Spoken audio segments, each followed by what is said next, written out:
Estimados estudiantes, el día de hoy quiero compartir con ustedes el tema factorización de expresiones algebraicas en estos estudios que tenemos acerca de lo que es el álgebra. Vamos a conocer primero la definición de lo que es la factorización. Factorizar una expresión algebraica es escribirla como la multiplicación de sus factores primos.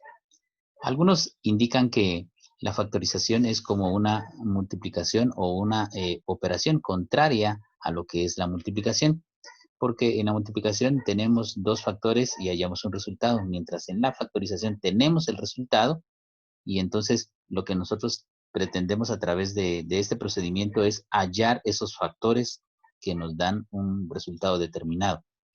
Entonces acá nos dice que se obtiene siempre cuando se descomponen los factores primos, es decir, eh, descomponer un número en factores primos es encontrar aquellos números que al multiplicarse entre sí nos den esa cantidad. Tomemos estos ejemplos en donde vemos que, por ejemplo, tenemos el número 30.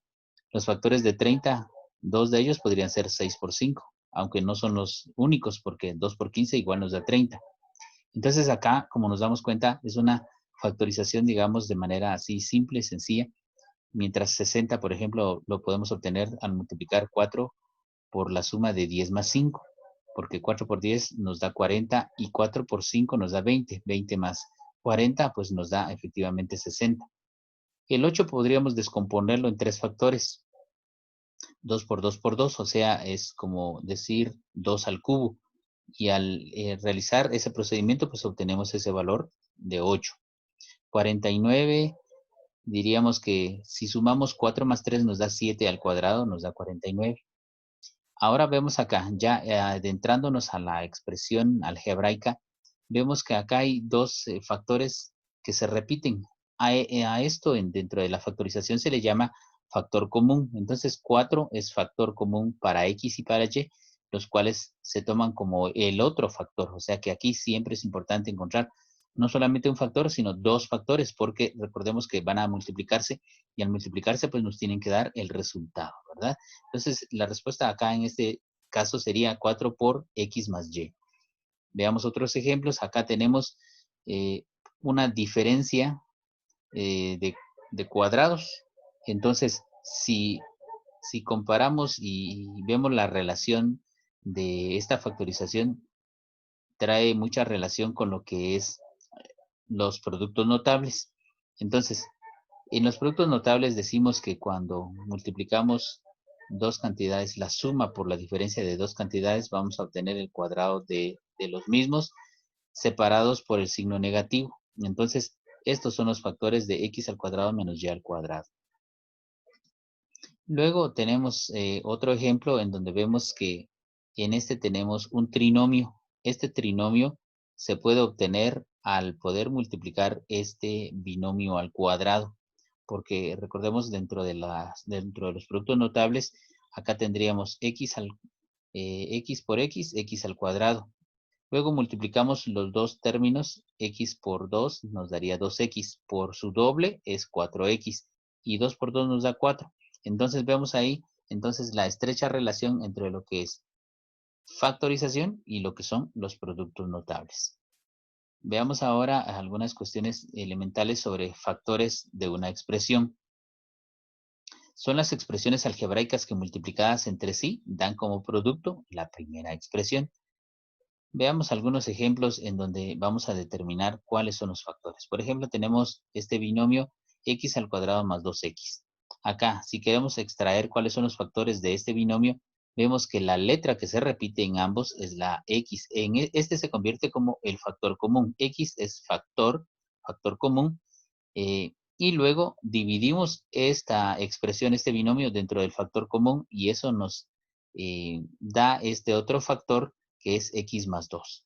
Lo mismo sucede con este trinomio que al operar el mismo, aplicar sus reglas específicas, obtenemos entonces que nos dan dos factores, en este caso serían dos binomios. Cada una de las expresiones algebraicas resueltas mediante factorización tienen sus propias reglas y esto lo vamos a ir compartiendo en videos posteriores en donde vamos a ver las reglas específicas para poder factorizar. Entonces, ahora veamos qué tenemos que hacer para factorizar. Algunos ejemplos, algunas cuestiones, algunos elementos necesarios, algunas claves para poder factorizar. Cuando hablamos de factorizar, podemos seguir las siguientes recomendaciones. Yo les sugiero estas. Número 1, observar si hay un factor común. Esto es, si hay un factor que se repite en los diferentes términos. Cuando nosotros hablamos de factor común, estamos hablando de que puede ser un número, puede ser una letra o puede ser número y letra. O sea que puede haber 3 clases de factor común y puede ser, en este caso, diferente, ¿verdad? Va a depender del caso de factorización que se nos presente. Número 2, ordenar la expresión. A veces, al arreglar la expresión, nos percatamos de las posibilidades de factorización. Es decir, que siempre vamos a determinar eso, que estén en orden, sobre todo en orden descendente, del exponente mayor al exponente menor, porque eso nos va a dar la seguridad de que el procedimiento de factorización esté bien aplicado. Número 3, averiguar si la expresión es factorizable. En ocasiones estamos en presencia de expresiones que no pueden ser descompuestas en factores. Entonces es importante determinar estos aspectos para el buen desempeño en la factorización. Y número 4, verificar si los factores hallados son a su vez factorizables. Es decir, que siempre vamos a buscar la expresión mínima o la simplificación de cualquier expresión algebraica. Muy bien, entonces de esa manera es como compartimos con ustedes esta parte teórica que nos va a llevar a realizar todos los algoritmos dentro de lo que es la factorización de expresiones algebraicas.